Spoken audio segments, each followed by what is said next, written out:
आज आप जानेंगे कि ब्रह्मांड में सबसे बड़ी ताकत कौन सी है। हमारा ब्रह्मांड अनंत और असीम शक्तियों का स्वामी है।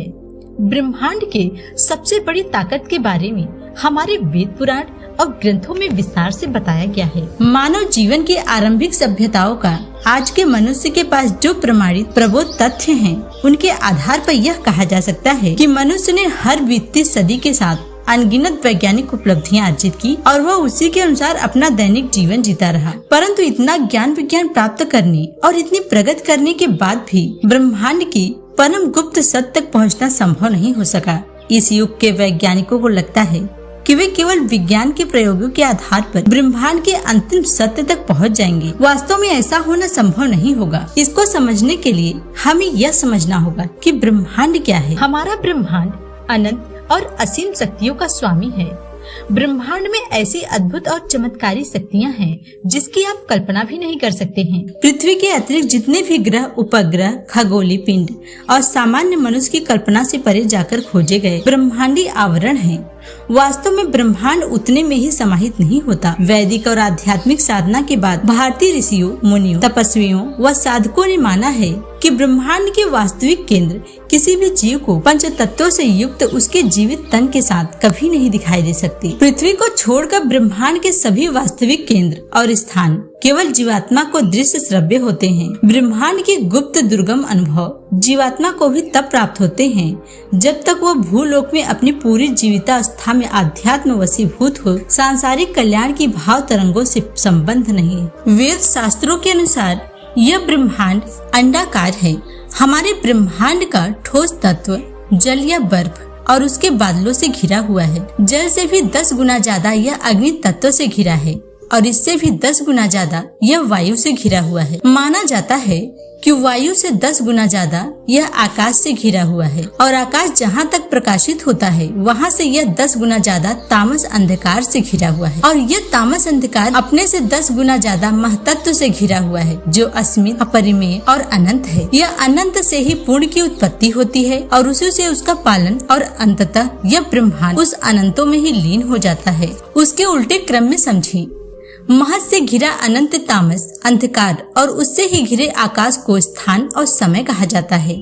इससे ही दूरी और समय का ज्ञान होता है। आकाश से ही वायु तत्व की उत्पत्ति होती है, वायु से ही तेज अर्थात अग्नि की और अग्नि से जल, जल से पृथ्वी की सृष्टि हुई। इस पृथ्वी पर जो भी जीवन है उसमें पृथ्वी और आकाश दोनों का ही योगदान माना जाता है। कहा गया है कि मानव या अन्य सिर्फ माटी का पुतला ही नहीं है, 5 तत्वों का जोड़ है। आज की भाषा में इसे कहें तो हमारी धरती पर जल तत्व की मात्रा अधिक है, अर्थात यह धरती जल से घिरी हुई है। आरंभ में यह जल से ढकी हुई थी। जल से भी अधिक इस धरती पर वायु तत्व विद्यमान है, अर्थात संपूर्ण जल राशि और धरती को वायु ने अपने घेरे में ले रखा है। जहाँ तक वायु है वहाँ के बाद अंतरिक्ष शुरू होता है जिसे आकाश भी कह सकते हैं। तो यह वायु आकाश से घिरा हुआ है। फिर जहाँ तक प्रकाश फैला हुआ है वहाँ तक आकाश या जहाँ तक ग्रह नक्षत्र विद्यमान है वहाँ तक आकाश माना जाता है। फिर यह आकाश भी तामस अंधकार से घिरा हुआ है और यह तामस अंधकार भी एक अन्य तरह के अंधकार महत से घिरा हुआ है। आइए दोस्तों इसे हम विस्तार से समझें। ब्रह्मा की इच्छा से त्रिगुण युक्त प्रधान पुरुष का जन्म हुआ, उसे महत तत्व उत्पन्न हुआ।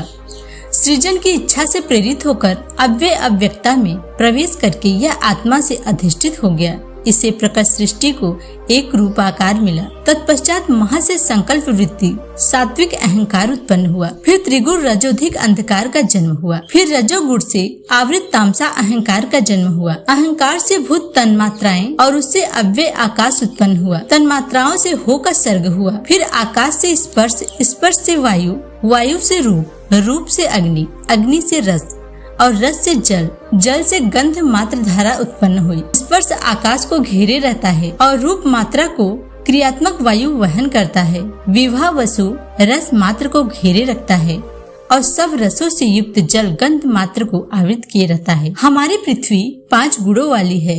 जल 4 गुणों वाला, अग्नि 3 गुणों वाली और आकाश मात्र 1 गुण वाला होता है। ब्रह्मांड में एक जल के बुलबुले के समान पितामह अवतीर्ण हुए। यही विश्व में व्यक्त रहने वाले विष्णु हैं। वे ही भगवान रुद्र। उसी अंड में समस्त लोक और विश्व रहता है। ब्रह्मांड के चारों ओर जल होता है।